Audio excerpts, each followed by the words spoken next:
பயனுள்ள வீடியோக்களை எந்த ஒரு ஆட் டிஸ்டர்பன்ஸும் இல்லாமல் பார்க்க பீப்புள் ஆப்பை உடனே டவுன்லோட் பண்ணுங்க. ஒரு படம் ஜெயிக்குது அப்படின்னா அதுக்கு நிறைய ஃபேக்டர்ஸ் இருக்குது. எப்போ ரிலீஸ் பண்ணுறாங்க, எந்த டைமில், தலைக்கூத்தில் இந்த ஒரு விருதுநகர் மாவட்டத்தில் நடக்குது, கேள்விப்பட்டிருக்கீங்களா, இப்படி ஒரு கலாச்சாரம், இப்படி ஒரு கஷ்டம் இருக்குது அப்படின்னாரு. அவர் விஷயத்தில் என்னென்னா, முதல்ல நான் பயந்தேன். ஏன்னா ஃபஸ்ட்டு அவரை மீட் பண்ணுறதுக்கு முன்னாடி அவர் பெரிய டைரக்டர், நாங்கள் வந்து லைவ் சவுண்டில் தான் ஷூட் பண்ணோம்.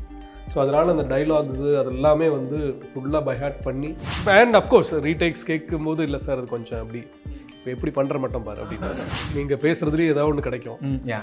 Then that excites me to write story. I write it in my own way. So of course all story is a copy of another story.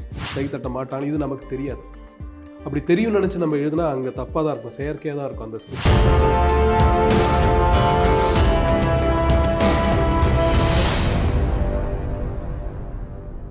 I just wish to know how you're exploring this cinema.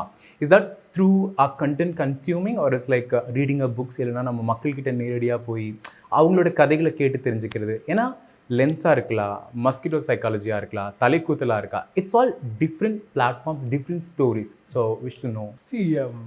நான் I'm not a big reader actually. பெருசாக வாசிக்கிறது கிடையாது, ஆனால் வாசிக்கிறது உண்டு. நிறைய books அப்படின்னு வாசிக்கிறது கிடையாது.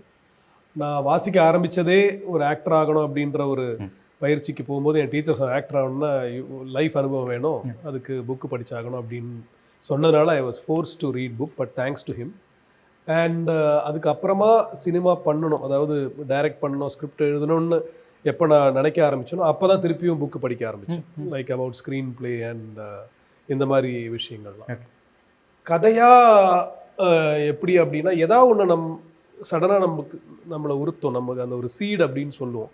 ஏதாவது ஒரு நியூஸ் பேப்பர் ஆர்டிக்கலாக இருக்கலாம், இல்லை யாருன்னா சொன்ன ஒரு விஷயமா இருக்கலாம். அப்படி தான் நான் என்னோடய கதையை எக்ஸ்ப்ளோர் அந்த விஷயத்துலேருந்து சரி இதை வச்சு ஒரு கதை பண்ணலாம் அப்படின்னு நினச்சி தென் அதை பற்றியான ரிசர்ச் இல்லை அதுக்கான புக்ஸ், அதுக்கான டாக்குமெண்ட்ரிஸ் என்னென்ன என்னால் பார்க்க முடியுமோ அதை பார்த்து I try to create a story. அதுதான் என்னோட ப்ராசஸ். இந்த ஒரு வார்த்தை தலைக்கூத்து அப்படிங்கிறது இப்போ இருக்கக்கூடிய தலைக்கூத்தல் இப்போ இருக்கக்கூடிய ஜெனரேஷனுக்கு அது அவ்வளோ பரிச்சயமான விஷயமானு தெரியல. பட் முந்தைய காலகட்டத்தில் குறிப்பாக தமிழ்நாட்டில் விருதுநகர் மாதிரியான டிஸ்ட்ரிக்ஸில் அதிகமாக அது ஒரு வழக்கத்திலே இருந்த ஒரு விஷயந்தான். ஸோ நீங்கள் இப்போது இது மாதிரி ஒரு கான்செப்டில் ஒரு படம் பண்ணலாம் அப்படின்னு நீங்கள் நிறைய ரிசர்ச் பண்ணியிருக்கலாம், நிறைய பேக்ரவுண்ட் ஒர்க் பண்ணியிருக்கலாம். தட் ஒன் ரீசன் இதை நம்ம கண்டிப்பாக மக்கள்கிட்ட ஒரு படமாக கொண்டு போய் கொடுக்கலாம் பிக் ஸ்க்ரீனில், because we have OTTs, series அந்த மாதிரி இருந்தால் கூட ஒரு மூவியாக கொண்டு போய் கொடுக்கலாம் அப்படிங்கிற ஒரு காரணம் இருந்திருக்குல்ல. தட் ஒன் ரீசன் அப்படின்னா அது என்ன? எல்லாதுமே ரொம்ப பர்சனலான தேடல் தான். கதையாக இருந்தாலும், நான் ஆக்டராக நினைக்கிறதா இருந்தாலும், எதுவாக இருந்தாலுமே ஒரு பர்சனல் தேடல் தான். கதையும் அப்படி தான், லென்ஸோட கதையும் அப்படி தான் உருவாச்சு, மஸ்கிட்டோ அப்படி தான் உருவாச்சு. தலைக்கூத்தலும் இதே மாதிரி. நான் பெங்களூரில் என்னோட லென்ஸ் ஸ்க்ரீனிங் இருந்தது காம்படிஷனில், ஃபெஸ்டிவலில். அங்கே ஒருத்தர் லென்ஸ் பார்த்து அவர் ரொம்ப பிடிச்சிருந்து என்கிட்ட பேசும்போது இந்த மாதிரி தலைக்கூத்தல் இந்த ஒரு விருதுநகர் மாவட்டத்தில் நடக்குது, கேள்விப்பட்டிருக்கீங்களா, இப்படி ஒரு கலாச்சாரம், இப்படி ஒரு கஷ்டம் இருக்குது அப்படின்னாரு. பார்த்தப்போ it was very shocking. And இது தப்பு, இது நான் பண்ணுவேனா பண்ண மாட்டேன்ற கேள்வியெல்லாம் எனக்கு வந்தது. அஃப்கோர்ஸ் பண்ண மாட்டேன் அப்படின்றதான் வந்தது. But slowly when it settled இன், இப்படி ஒரு நிலைமை எனக்கு வந்து நான் எங்கள் அப்பாவுக்கு இப்படி பண்ணக்கூடிய ஒரு சுச்சுவேஷன் வந்ததுன்னா நான் என்ன பண்ணுவேனா மாட்டேன்னா, இப்படி பண்ணுறவங்க என்ன மாதிரியான சைக்கலாஜிக்கல் ஒரு ட்ராவலில், ஒரு ஜேர்னி, இல்லை இந்த மாதிரி ஒரு டிசிஷன் எடுக்கிறது ரொம்ப கஷ்டம்.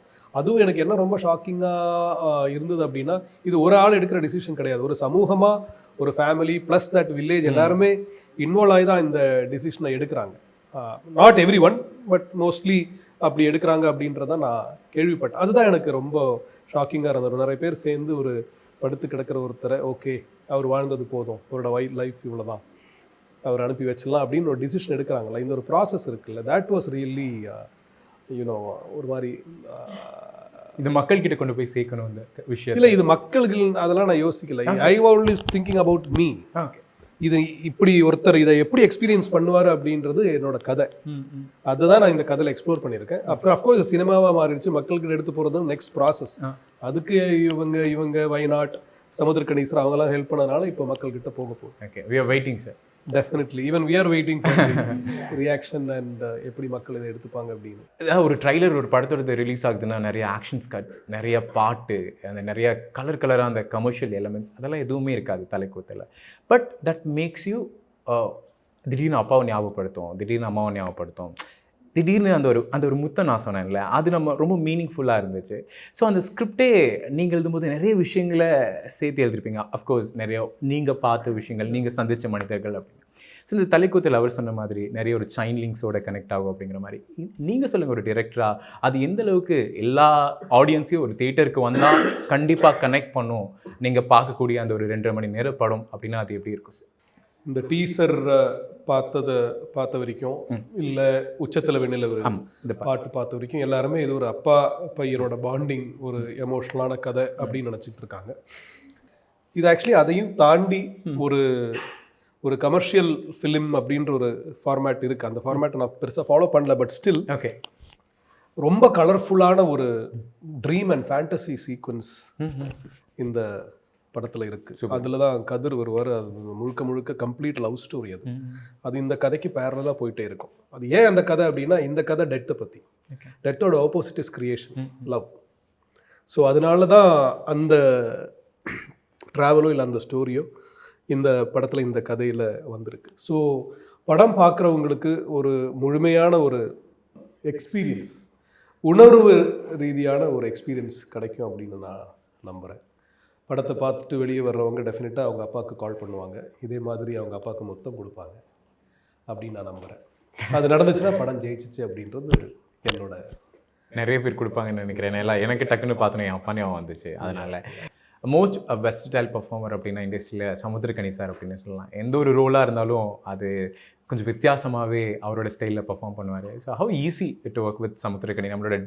நம்ம ஒரு டிரெக்டராக நிறைய விஷயங்களை அதுதான் ஒரு கீ கேரக்டராகவோ இல்லை அந்த கேரக்டர் ஆர்க்கை ரொம்ப டெப்த்தாக பண்ணி இன்னுமே ஆர்டிஸ்ட்கிட்டேருந்து எக்ஸ்ட்ரா பர்ஃபார்மன்ஸ் நம்ம எதிர்பார்க்காத வரும்போது அது ஒரு மேஜிக் க்ரியேட் ஆகும்ல. அஃப்கோர்ஸ் அது it's happen with Samuthirakani sir அப்படின்னு நான் நினைக்கிறேன். Is that? It is 100% true. See, அவர் விஷயத்தில் என்னென்னா, முதல்ல நான் பயந்தேன். ஏன்னா ஃபஸ்ட்டு அவரை மீட் பண்ணுறதுக்கு முன்னாடி அவர் பெரிய டைரக்டர், ஆக்டர், இண்டஸ்ட்ரியில் அவ்வளோ எக்ஸ்பீரியன்ஸ் இருக்குது. எனக்கு இது எதுவுமே கிடையாது. Just I'm 2 films old. So அதில் ஒரு பயம் முதல்ல இருந்தது. பட் நான் போய் கதை சொல்லி முடித்த அந்த மொமெண்ட்லேருந்து he became very close to me. எனக்கு அந்த ஒரு பேரியர் அங்கேயே பிரேக் ஆகிடுச்சு. அதுக்கப்புறமா நான் சொன்ன மாதிரி ஆக்டராவோ டைரக்டராவோ அப்படி இல்லை. அவரும் பழனின்றது அவரோட இந்த கேரக்டர். ஸோ இந்த கதையை டிஸ்கஸ் பண்ணும்போதெல்லாம் அந்த பழனியோட விஷயங்கள் அதெல்லாம் நாங்கள் பேசிப்போம். அண்ட் இந்த படம் முழுக்க சமுத்திரக்கனி போர்ஷன்ஸ் நாங்கள் லைவ் சவுண்டில் தான் ஷூட் பண்ணோம். ஸோ அதனால் அந்த டைலாக்ஸு அதெல்லாமே ஃபுல்லாக பைஹார்ட் பண்ணி அங்கே லொக்கேஷனில் ரெடியாக இருக்கணும். அதுவும் அந்த ஊர் ஸ்லாங்கும் பேசணும் லைட்டாக. ஸோ அது எல்லாமே அவர் ஃபுல்லாக ப்ரிப்பேர்டாக இருந்தார். நான் அதையும் தாண்டி, சார் ஒரு ஒர்க் ஷாப் ஒரு வாட்டி நீங்கள் ஆஃபீஸ் வரணும், அதுக்கு என்ன பண்ணிடலாம், வந்துடுறேனே. வந்தார். ஒரு நாள் ஃபுல்லாக நாங்கள் உட்காந்து we went through all the scenes. அந்த ஒர்க் ஷாப் மாதிரி நாங்கள் பண்ணோம். And he was ready. செட்டில் ரெடியாக பயணியாக நின்றுட்டார். ஓகே, அவ்வளோ. அதுக்கப்புறம் நான் ஒன்றுமே பண்ணல. அந்த ஸ்கிரிப்டில் என்ன பண்ணணும்னு எழுதியிருக்கு, அதை அவங்க பண்ணுவாங்க. அதையும் தாண்டி அங்கே ஏதாவது விஷயங்கள் நடக்கும்போது they give their own extra இது. And it has worked to my benefit, to the character's benefit. Okay. ஆமா சொல்லுவாரா? ஆமா. And of course ரீடேக்ஸ் கேட்கும்போது இல்லை சார் அது கொஞ்சம் அப்படி இப்போ எப்படி பண்ணுற மட்டும் பாருங்க. Very sweet. It was very comfortable. And அவரோட அந்த ஒத்துழைப்புனால தான் நாங்கள் போட்ட ஸ்கெடியூல்லேயே கரெக்டாக முடித்தோம் படத்தை. Super sir.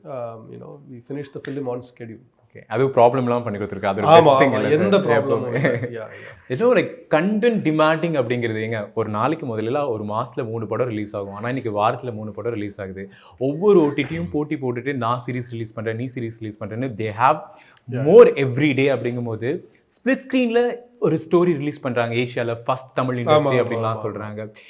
Everyday it is fastest ரேஸாக போயிட்டுருக்கு. ஸோ ஒரு டிரெக்டராக நீங்கள் சொல்லுங்கள், அது எந்த அளவுக்கு உங்களுக்கு நம்ம அடுத்தடுத்து ஏதாவது பண்ணணுமே, டிஃப்ரெண்ட்டாக எக்ஸ்ப்ளோர் பண்ணுமே அப்படிங்கிறது எந்த அளவுக்கு அது உந்துதலாக இருக்குது? That how that push you? Actually that does not push me. Okay. For me இது சொன்ன மாதிரி தான். நான் ஏதாவது ஒன்று எனக்கு எக்ஸைட்டிங்காக தோணும். இப்போது நீங்கள் பேசுகிறதுலேயே ஏதாவது ஒன்று கிடைக்கும். Then that excites me to write story. I write it in my own way. என்னோட எக்ஸ்பீரியன்ஸ், என்னோட ரிசர்ச் ஆர் என்னோட இன்ட்ராக்ஷன்ஸ் வித் பீப்புள், அதை பேஸ் பண்ணி அந்த ஸ்டோரி இருக்கும். ஸோ அப்படி இருக்கிறதுனால அது கொஞ்சம் யூனிக்காக இருக்கும். Of course all story is a copy of another story. So அப்படி தான் நான் அப்ரோச் பண்ணுறேன். இப்போ இது எல்லாரும் இப்படி ஓடிக்கிட்டு இருக்காங்க பண்ணிக்கிட்டு இருக்காங்கன்றதுனால நான் வந்து என்னை புஷ் பண்ணி என் மேலே ப்ரெஷர் போட்டு நான் ஒரு கதையை எழுத முடியாது. Okay. கதை எழுதுகிற ப்ராசஸும் அப்படி கிடையாது. Super. Yeah. So director point of வியூலேருந்து அந்த மாதிரி தான் லைக் பி யூ அண்ட் இல்லை, that is the easiest way to be. Okay யூன்றதும் எவ்ரிடே இட் இஸ் சேஞ்சிங். இன்னைக்கு நீங்கள் யாரோ அது நாளைக்கு கிடையாது. ஓகே ஓகே நேற்று நீங்கள் அது கிடையாது. Right? So everyday keep exploring. நம்ம அப்படின்னு யூ அப்படின்னு ஒன்று வச்சாலே கஷ்டம்தான். Okay it's a very big pressure to be yourself. Okay that is cool. Right? So you just go with the flow, அவ்வளோதான். எல்லாம் ஒரு வைப்லேயே இருக்கீங்க நினைக்கிறேன். That's cool. இப்போது ஸ்கிரிப்ட் ரைட்டிங் அப்படிங்கிற ஒரு அந்த ப்ராசஸில் பார்த்தீங்க அப்படின்னா ரெண்டு பேரும் ஒரு காரில் உட்காந்து ஒரு படம் பண்ண முடியுமாண்ணா? கலி அப்படிங்கிற படம் பண்ணுறாங்க, ஒரு ரூம்குள்ளேயே ஒரு படம் பண்ணலாம். அது எல்லாமே ஒரு கண்டென்ட் ட்ரிவன் ஃபிலிம்ஸாக இருக்குது. அந்த ஒரு ஸ்கிரிப்ட் அவ்வளோ தூரத்துக்கு ஸ்ட்ராங்காக இருக்குது. நீங்கள் சொல்லுங்கள், அந்த ஸ்கிரிப்டோட வேல்யூ, ஒரு ஸ்கிரிப்ட் நான் சொல்கிற மாதிரி ஒரு பெரிய பட்ஜெட், பெரிய செட், பெரிய ஆர்டிஸ்ட் அதெல்லாம் இல்லாமல் ஒரு ஸ்கிரிப்டில் ஒரு 2.5 மணி நேரம் ஒரு 120 ரூபாய் கொடுத்து டிக்கெட் வாங்கக்கூடிய ஆடியன்ஸை என்னால் உட்கார முடியும்னா அந்த ஸ்கிரிப்ட் எந்த அளவுக்கு வேல்யூபிளாக இருக்கணும், இல்லை அந்த ஸ்கிரிப்டை எழுதுறவங்க எந்த அளவுக்கு அதில் ரொம்ப ஸ்ட்ராங்காக இருக்கணும்னு நீங்கள் நினைக்கிறீங்க? மக்கள் உட்காருவாங்களா பார்ப்பாங்களா அப்படின்றது நம்மளால் கணிக்கவே முடியாது, சொல்ல முடியாது. ஆனால் ஒரு கதையை நான் எழுதும்போது அட்லீஸ்ட் எனக்கு பிடிச்சதா, ஓகே, எவ்வளோக்கு உண்மையாக எழுத முடியுமோ நான் எழுதுவேன். அந்த கதைக்கு என்ன தேவையோ, பட்ஜெட்டாக இருந்தாலும் ஆக்டராக இருந்தாலும், அதை நான் I will bring them together and make the film. இவ்வளோதான். ஸோ இது நீங்கள் எவ்வளோக்கு உண்மையாக பண்ணுறீங்களோ அவ்வளோக்கு அது போய் மக்களோட மனசில் சேரும் அப்படின்றது உண்மை. இனி இப்போ இந்த ஓடிடி வந்தனால ஒரு அட்வான்டேஜ் என்னன்னா, அது அங்கே இருக்கும் ஒரு another 1 year or 2 year வரைக்கும், எவ்வளோ வரைக்கும் அவங்க ஹோல்ட் பண்ணுறாங்களோ மக்கள் பார்ப்பாங்க. And it affects people. Definitely. And அவங்க உங்களை கால் பண்ணுவாங்க, பேசுவாங்க. அதுதான் அந்த படத்தோட க்ரோத். கமர்ஷியல் சக்ஸஸ் இப்போது நீங்கள் சொல்கிற மாதிரி இது வந்து மக்கள் பார்ப்பாங்களா, இந்த இடத்துல கை தட்டுவாங்களா, கை தட்ட மாட்டாங்க, இது நமக்கு தெரியாது. அப்படி தெரியும்னு நினச்சி நம்ம எழுதுனா அங்கே தப்பாக தான் இருக்கும், செயற்கையாக தான் இருக்கும் அந்த ஸ்கிரிப்டும் அந்த கதையோ அந்த கேரக்டரும். ஸோ ஒரு படம் ஜெயிக்குது அப்படின்னா அதுக்கு நிறைய ஃபேக்டர்ஸ் இருக்குது. எப்போ ரிலீஸ் பண்ணுறாங்க, எந்த டைமில், அந்த டைமில் மக்கள் என்ன மனநிலையில் இருக்காங்க, எப்படி போய் பார்க்குறாங்க, எப்படி ப்ரமோட் பண்ணுறாங்க. அதில் மேபி ஒரு பாட்டு ஹிட் ஆகிருக்கும், அதனால் படம் ஹிட் ஆகிடும். It doesn't mean the movie is good. So இந்த மாதிரி நிறைய ஃபேக்டர்ஸ் இருக்குது. ஸோ அதை ரெஃபரன்ஸாகவோ அதை டெம்ப்ளேட்டாக வச்சு நான் கதை பண்ண மாட்டேன், பண்ணவும் எனக்கு தெரியாது, ஓகே, பண்ணவும் கூடாது. Super sir. Yeah, thank you.